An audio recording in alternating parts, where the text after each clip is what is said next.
तो मैं तो एक ही बात कहता हूं, बाकी तो सारी बातें विस्तृत रूप से अध्यक्ष जी ने बताई और कांग्रेस इस बात के लिए बिल्कुल वचनबद्ध है।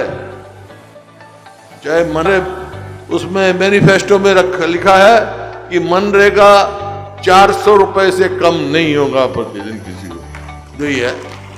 इसी वास्ते हमारी सरकार आएगी तो हम भी प्रयास करेंगे, जो केंद्र से मिले नहीं बढ़ाएंगे तो कुछ उसको बढ़ाएंगे।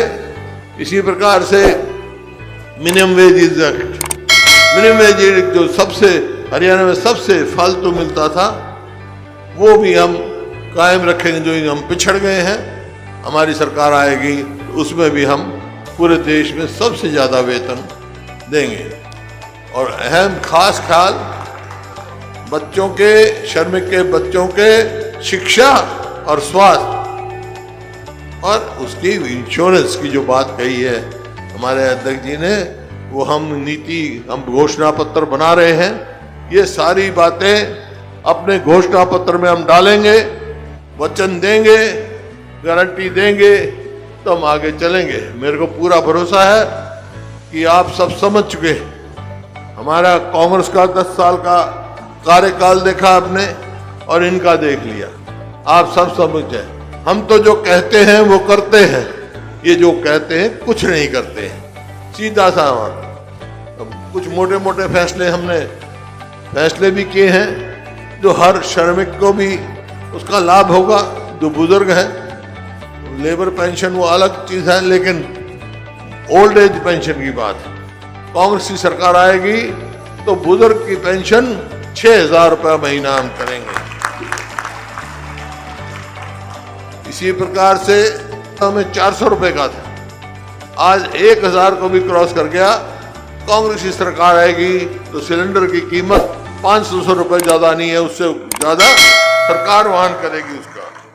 इसी प्रकार से हमारी 2 लाख पक्की नौकरियां खाली हैं। इन्होंने जो कौशल रोजगार निगम बनाया है, जैसा अध्यक्ष जी ने कहा, ठेका सिस्टम किसी हो गया, ठेकेदारी में नौकरी करते हैं। हमने ठेकेदारी खत्म करी, ये सरकार खुद ठेकेदार बन गई। यहां तक कि हमारे युवाओं को इजराइल में युद्ध में झोंकने का काम किया ठेकेदारी सिस्टम में। तो भाई ये जो निगम बनाया है, ये एक तो तनख्वाह बहुत कम, ना पक्की नौकरी, ना पेंशन और ना रिजर्वेशन, ये सिर्फ युवाओं के साथ और श्रमिकों के साथ धोखा है और बहकाने लगे हुए हैं। जैसे हमने कहा भाई ये जो कौशल रोजगार निगम है ये खराब है, क्यों पक्की नौकरी दे रहा। तब क्या कह रहे हैं, जो रोजगार निगम से लगे हुए हैं ना उनको हटाएंगे। ऐसी बात नहीं है, उनको भी बताना चाहता हूं। जैसा हमारे अमित यादव जी कह रहे थे, जो कौशल रोजगार निगम में लगे हुए हैं उनके ये भी हम नीति बनाएंगे, उनको कच्ची नौकरी नहीं रखेंगे, पक्की नौकरी रखेंगे, जो उसके काबिल होगा।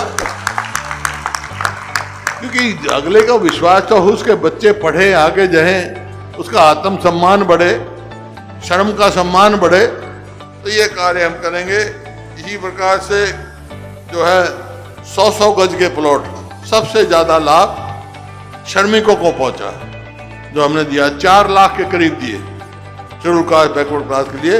इन्होंने नीति बंद कर दी, 7 लाख और चिन्हित कर दिए थे, 3 लाख और चिन्हित कर दिए थे, 7 लाख।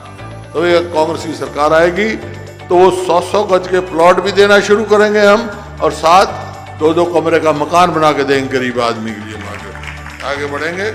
इसी प्रकार से यहाँ पर मांग की गई मिले कि कर्मचारियों के लिए, कर्मचारियों को ओल्ड एज पेंशन लागू करेंगे, ओल्ड पेंशन स्कीम लागू करेंगे हम, जो पहले की स्कीम है। और जैसे हमने एक कलम से 11,000 सफाई कर्मचारी भर्ती किए थे, अब तक पक्के हो जाने चाहिए थे, नहीं किए इन्होंने। यूनिवर्सिटियों में लगे हुए हैं कितने सफाई कर्मचारी और श्रमिक लगे हुए हैं, उनको ठेके पे लगा रखा है, क्यों नहीं पक्का करते भाई उनको। ये सारी हमने हमारे उसमें है। हम हर जो फैसला जो करेंगे सरकार आने पर श्रमिक के हक में और किसान के हित में होगा, वो फैसला करेंगे हम जरूर। और गरीब आदमी का जैसे राजस्थान सरकार ने किया था, अशोक गहलोत जब मुख्यमंत्री थे, जो इलाज जो है बीमारी का इलाज 25 लाख रुपए तक का हम वहन करेंगे। ये हम नीति बनाएंगे ताकि गरीब आदमी को स्वास्थ्य की और इलाज की चिंता न रहे। ये सब है और बहुत सारी बातें हम अपने घोषणा पत्र में देंगे।